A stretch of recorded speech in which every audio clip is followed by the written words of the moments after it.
എല്ലാരും പ്രസവിക്കുന്നില്ലേ, പിന്നെ നിനക്ക് മാത്രമാണല്ലോ ഇതാണ് ബുദ്ധിമുട്ട്. പ്രശ്നം. ബ്രസ്റ്റ് ഫീഡിങ് പറ്റുന്നില്ല എന്നേ ഉള്ളൂ, ബാക്കി എല്ലാ കാര്യങ്ങളും ചെയ്യുന്ന ഒരു പുതുതലമുറയിലെ അച്ഛന്മാരുമുണ്ട്. അമ്മേനെയും പാമ്പർ ചെയ്യണം, കുഞ്ഞിനെ അതെ. പാമ്പർ ചെയ്യണം. അങ്ങനെ ഒരു ചോദ്യത്തിന് ശരിക്കും പ്രസക്തിയില്ല. മദർഹുഡിന്റെ എല്ലാ മൊമെന്റ്സും എൻജോയ് ചെയ്യാൻ നമുക്ക് ഒരിക്കലും പറ്റില്ല. ഈ അവസ്ഥയും കടന്നു പോകും. ഹസ്ബൻഡ്സിന് എന്തെങ്കിലും റോൾ ഉണ്ടോ? പെർഫെക്റ്റ് മദർ ആവാൻ വേണ്ടിയിട്ട് ശ്രമിക്കേണ്ട ആവശ്യമില്ല.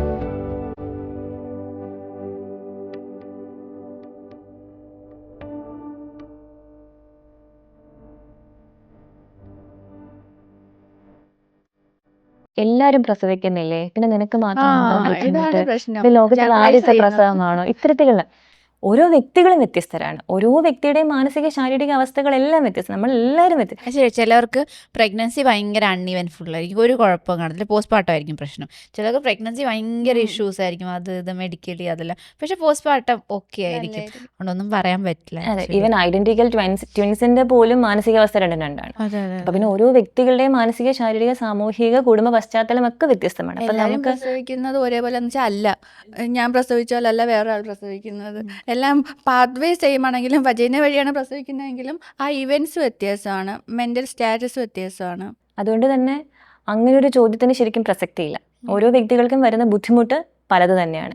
ഇന്ന് പിന്നെ കുറേ കൂടെ സയന്റിഫിക്കലി അല്ലെങ്കിൽ സാമൂഹികപരമായിട്ട് ഇത്തരത്തിലുള്ള അസുഖങ്ങൾ കുറച്ചും കൂടെ ഉച്ചത്തിൽ നമ്മൾ പറയുന്നത് കൊണ്ട് ആളുകൾക്ക് ഈ അസുഖം ഉണ്ടോ എന്ന് തിരിച്ചറിയാൻ പറ്റുന്നു. പണ്ടുകാലത്ത് അത്രയും അവയർനെസ് ഇല്ല. അതുകൊണ്ടാണ് പല അമ്മമാരും ഇതെന്താണെന്ന് പോലും അറിയാതെ പോയിട്ടുള്ളത്.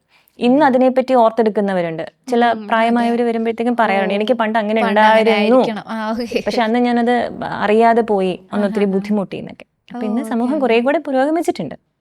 വ്യത്യാസം തോന്നുന്നുണ്ട്. ഒ പിയിൽ ഇതിന്റെ വരുന്ന പേഷ്യൻസിന്റെ എണ്ണവും വീട്ടുകാർ സപ്പോർട്ട് ചെയ്യുന്ന തോന്നലൊക്കെ കൂടിയിട്ടുണ്ട്, ഒരുപാട് കൂടിയിട്ടുണ്ട്. അതുകൊണ്ട് തന്നെ നമുക്ക് ആത്മഹത്യ നിരക്ക് കുറയ്ക്കാനും സാധിക്കുന്നുണ്ട് നേരത്തെ കണ്ടെത്തുന്നതിലൂടെ. അങ്ങനെ ഒരു പെർസെൻറ്റേജ് കുറഞ്ഞായിട്ട് തോന്നുന്നുണ്ടോ മാമിന്? തീർച്ചയായിട്ടും നമുക്ക് ഒരുപാട് ഇത് നമുക്ക് തന്നെ പോസ്റ്റ്മോർട്ടം സൈക്കോസിസിൽ എത്താതെ ആളുകളെ പിടിച്ചു നിർത്താൻ വേണ്ടിയിട്ട് മരുന്നുകളോട് നമുക്ക് പറ്റും. അപ്പോൾ നമ്മുടെ ഒരു ധാരണ എന്ന് വെച്ചാൽ PPD അല്ലെങ്കിൽ പോസ്റ്റ്മോർട്ടം ഡിപ്രഷൻ അനുഭവിക്കുന്നത് മദേഴ്സാണ്. അപ്പോൾ ഇതിൽ ഹസ്ബൻഡ്സിന് എന്തെങ്കിലും റോൾ ഉണ്ടോ? അവർക്കും ഇതിൽ നിന്ന് ഒരു PPD അനുഭവിക്കാറുണ്ടോ? അങ്ങനെ എന്തെങ്കിലും ഡോക്ടർ കണ്ടിട്ടുണ്ടോ? തീർച്ചയായിട്ടും നമ്മളെപ്പോഴും സ്ത്രീകളെ പറ്റി മാത്രമാണ് പലപ്പോഴും സംസാരിക്കുക. കാരണം ഹോർമോൺ ചേഞ്ചസും ഫിസിക്കലി സ്ട്രെയിനും അവർക്കായതുകൊണ്ട് തന്നെ. പക്ഷേ അതിനോടൊപ്പം തന്നെ ഒരു പോസ്റ്റ്മോർട്ടം ഡിപ്രഷൻ ഹോർമോണൽ അല്ലെങ്കിൽ ബ്രെയിൻ ചേഞ്ചസ് വരുന്നില്ലെങ്കിൽ പോലും ഹസ്ബൻഡ് പങ്കാളികൾ അനുഭവിക്കുന്ന മാനസിക പ്രശ്നങ്ങൾ നമ്മൾ അതിനോടൊപ്പം തന്നെ പരിഗണിക്കേണ്ടതാണ്. ഇന്നത്തെ ഒരു പുതിയ സമൂഹത്തിൽ പഴയ പോലെ അല്ല, രണ്ടുപേരും അച്ഛനും അമ്മയും ഒരുപോലെ കുട്ടിയെ സംരക്ഷിക്കുന്ന ഒരു പുതിയ തലമുറ വരുന്നുണ്ട്. അതെ, വി ആർ പ്രഗ്നന്റ്. അപ്പം രണ്ടുപേരും വർക്കിംഗ് ആയിരിക്കും. അപ്പം അമ്മയെ പോലെ തന്നെ ഒരു 6 മാസത്തെ അമ്മ മെറ്റേണിറ്റി ലീവ് കഴിഞ്ഞ് പോകുമ്പം അച്ഛൻ അതുപോലെ തന്നെ കുഞ്ഞിനെ ഫീഡ് ചെയ്യാൻ പറ്റുന്നില്ല എന്ന് മാത്രമേ ഉള്ളൂ. മീൻസ് ബ്രസ്റ്റ് ഫീഡിങ് പറ്റുന്നില്ല എന്നേ ഉള്ളൂ, ബാക്കി എല്ലാ കാര്യങ്ങളും ചെയ്യുന്ന ഒരു പുതുതലമുറയിലെ അച്ഛന്മാരുമുണ്ട്. അപ്പം അവരും ഇതേപോലെ മെന്റലി സ്ട്രെയിൻ ആവുന്നുണ്ട്. അപ്പം നമുക്ക് അവരുടെ മാനസിക ആരോഗ്യത്തിനെയും ഇതിനോടൊപ്പം തന്നെ പരിഗണിക്കേണ്ടതായിട്ടുണ്ട്. അവർ ചിലപ്പോൾ അവർക്ക് എക്സ്പ്രസ് ചെയ്യാൻ അറിയുന്നുണ്ടാവില്ല. അതുകൊണ്ട് അവര് അച്ഛനായതുകൊണ്ട് തന്നെ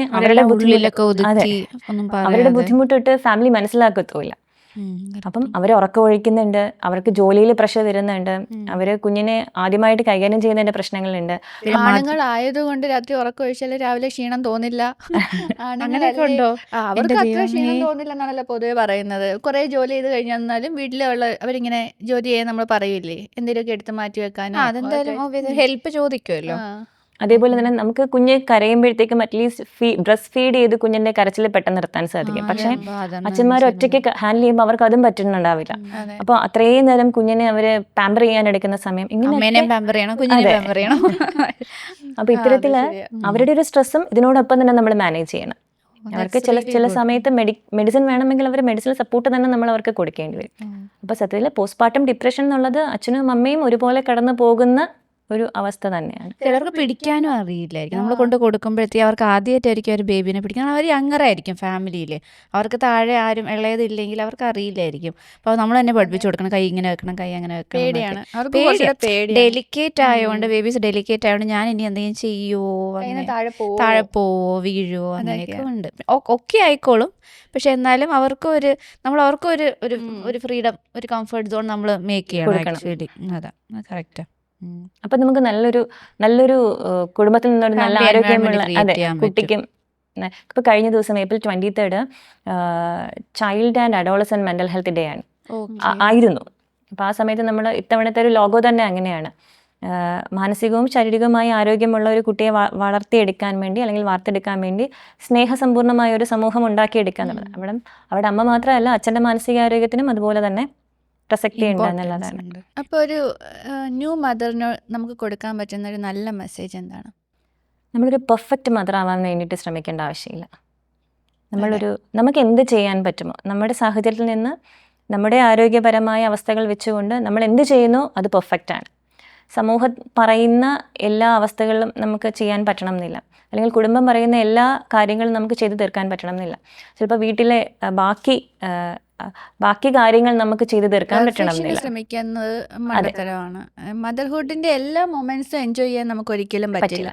എല്ലാ മൊമെന്റ്സും എൻജോയ് ചെയ്യണമെന്ന് വിചാരിച്ചിരുന്നാൽ അത് സ്ട്രെസ്ഫുൾ ആവും.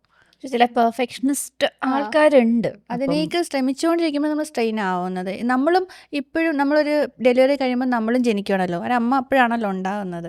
അപ്പോൾ നമുക്കും അതൊരു ന്യൂ എക്സ്പീരിയൻസ് ആണ്. അപ്പോൾ അഡാപ്റ്റേഷൻ ആയിരിക്കും കുറച്ചുകൂടെ നല്ലത് പെർഫെക്ഷനെക്കാട്ടിലും. നമ്മൾ ആ ഒരു അനുഭവത്തിലൂടെ ഓരോ ദിവസവും നമുക്ക് ഓരോ അനുഭവങ്ങളാണ്. അതൊരു അനുഭവത്തിലൂടെ എങ്ങനെയാണോ അനുഭവം അതിലൂടെ കടന്നു പോകുക എന്നുള്ളതായിരിക്കും ഏറ്റവും നന്നാവുക. നമ്മൾ ഡോക്ടർ നേരത്തെ പറഞ്ഞ ഒരു ഹോപ്പ്ലെസ്നെസ് ഫേസ് ഉണ്ടെങ്കിൽ എവറിബഡി ഷുഡ് നോ ദാറ്റ് ഇത് പോവും, ലൈക്ക് ദിസ് വിൽ പാസ്, അല്ലെങ്കിൽ ദിസ് ടു ഷാൽ പാസ്. എല്ലാവരും ഇതിൽ കൂടെ കടന്നു പോയിട്ടുണ്ട്. ഈ അവസ്ഥയും കടന്നു പോകും എന്നുള്ള ഒരു തിരിച്ചറിവ് ഉണ്ടായാൽ നമുക്ക് കുറച്ചും കൂടെ. എല്ലാവർക്കും അതാണ് പ്രശ്നം. എനിക്കും അത് തോന്നിയിട്ടുണ്ട്. ലൈക്ക് അയ്യോ ഇനി എല്ലാ ദിവസവും ഇനി ഇങ്ങനെയാണോ, അങ്ങനെ എനിക്കൊരു ലൈക്ക് മൈൻഡ് സെറ്റ്, ഇങ്ങനെ ഭയങ്കര സ്ട്രോങ് മൈൻഡ് സെറ്റ് ആയിരുന്നു അത്. ഇനി ജീവിതകാലം മൊത്തം ഇങ്ങനെയാണ്, ഞാൻ പെട്ടുപോയി, ലോക്ക്ഡ് ഇൻ ആയി, അങ്ങനത്തെ ഒരു. പക്ഷെ കുറച്ച് കഴിഞ്ഞപ്പോൾ ലൈക്ക് അത് നോർമലൈസ് ആയി, നമ്മളതായിട്ട് അഡാപ്റ്റീവ് ആയി മാറി, തിരിച്ച് പഴയ പോലെ ആയി എല്ലാം. പക്ഷെ വിചാരിക്കുന്നത് പഴയ പോലെ ആവത്തില്ല എന്ന്. അപ്പം അതായിരിക്കണം ലൈക്ക് അങ്ങനെ ഒരു ഇത് വേണം, ലൈക്ക് ഇതൊക്കെ ഓക്കെ ആവും. പക്ഷെ ഞാൻ എൻ്റെ ഫ്രണ്ട്സിൻ്റെ അടുത്തും പറയാറുണ്ട്, എടാ ഇല്ല ഓക്കെ ആയിക്കോട്ടെ. പക്ഷെ അവർ ആ സമയത്ത് അവർക്ക് അക്സെപ്റ്റ് ചെയ്യാൻ ഭയങ്കര പാടാ ആക്ച്വലി. അവിടെയാണ് നമുക്ക് ചില സമയം ഹെൽപ്പ് വേണ്ടത്, മെഡിസിനും ബാക്കി എല്ലാ സപ്പോർട്ടും വേണ്ടി വരുന്നത്. അതാ നമ്മൾ ഫ്രണ്ട്സിനോട് പറയുന്നത് അവർക്ക് മനസ്സിലാവണമെങ്കിൽ അവർക്ക് ആ ഒരു മൈൻഡ് സെറ്റ് ഉണ്ടായിരിക്കണം. അവരും കുറച്ച് അക്സെപ്റ്റ്, അവർ ഓപ്പൺ ആയിരിക്കണം. കാരണം അവർക്ക് ഈ body dysmorphia, first of all ഭയങ്കര തടിച്ചു, വയറ് ചാടി, അതിന്റെ ഒരു ഭയങ്കര ഡ്രസ്സ് ഇടാൻ പറ്റുന്നില്ല, അതിന്റെ ഒരു ഇതുണ്ട്. സിസേറിയനൊക്കെ കഴിഞ്ഞിട്ടാണെങ്കിൽ ആ പെയിൻ പണ്ടത്തെ കൂടെ നടക്കാൻ പറ്റുന്നില്ല. 1-2 മാസം വേണമല്ലോ നോർമലി നടന്നു വരാനൊക്കെ തന്നെ. പുറത്ത് ഭയങ്കര ഈ പുറത്ത് പൊക്കോണ്ടിരിക്കുന്ന ആൾക്കാരെ, പുറത്തുനിന്ന് ഹോട്ടല് സിനിമയൊക്കെ കാണുന്ന ആൾക്കാർ പെട്ടെന്ന് കോവിഡ് സമയത്ത് നമ്മൾ ഒതുങ്ങി കൂടിയതുപോലെ, അപ്പോൾ പെട്ടെന്ന് അവർക്കൊരു സഫക്കേഷൻ, ഒരു ക്ലോസ്ട്രോഫോബിയ, വീട്ടിനകത്ത് തന്നെ ഇരുന്നിരുന്ന്. അപ്പോൾ ഞാൻ ഒരിക്കലും വീട്ടിൽ നിന്ന് പുറത്ത് പോവില്ലേ, 6 months മെറ്റേണിറ്റി ലീവ് ആണല്ലോ. അപ്പോൾ ആ ഒരു അവസ്ഥ എല്ലാം ഓക്കെ ആവും. മുമ്പ് ഇങ്ങനെ തീരുമാനങ്ങൾ എടുക്കാൻ എളുപ്പമായിരുന്നു. ഇപ്പം പിന്നെ ഒന്ന് പുറത്ത് പോകണമെങ്കിൽ എല്ലാ കാര്യങ്ങളും നോക്കണം, എല്ലാ കാര്യവും നോക്കണം, കുറെ പേരോട് ചോദിക്കണം, പിന്നെ കുഞ്ഞിനെ ആരെ ഏൽപ്പിക്കണം, എല്ലാ തീരുമാനങ്ങൾ എടുക്കാൻ സമയം എടുക്കും. അതെ. പിന്നെ അതിൻ്റെതായ ഒരു റെസ്പോൺസിബിലിറ്റിയും കൂടെ വന്നല്ലോ, ഒരു കുഞ്ഞിൻ്റെ കാര്യം കൂടെ ഇനി നോക്കണം. അപ്പം വേറെ സ്ട്രെസ് എന്ന് വെച്ചാൽ നമ്മൾ എങ്ങനെ ഒന്ന് പുറത്ത് പോയാൽ ബാക്കിയുള്ളവരുടെ ഒരു പേര് ഇങ്ങനെ പറയും, ആ കൊച്ചിനെ നോക്കാതെ ഇറങ്ങി നടക്കുകയാണ്, അങ്ങനെയുള്ള കുറ്റപ്പെടുത്തലുകൾ. അങ്ങനെ സമൂഹത്തിന്റെ ചോദ്യങ്ങളൊന്നും നമ്മളെ ബാധിക്കാതെ മാറാനൊന്നും പോകുന്നില്ല. അപ്പം നമ്മുടെ ആറ്റിറ്റ്യൂഡ് മാറണം. പിന്നെ ഇതൊക്കെ പാസ് ഓൺ ആവും, ഇതൊക്കെ ബാക്ക് ടു നോർമൽ ആവും എന്നൊരു വിശ്വാസം, ഒരു ബിലീഫ് എപ്പോഴും അകത്ത് വേണം, ഉള്ളിൽ വേണം. അല്ലെങ്കിൽ ഭയങ്കര പാടാ, ഇത് വലിയ പാടാ മൂവ് ഓൺ ആവാൻ. അപ്പം അങ്ങനെ മാമിൻ്റെ ഒരു ഇത് അനുസരിച്ചിട്ട് like if you think you should seek help, you should seek help അല്ലേ.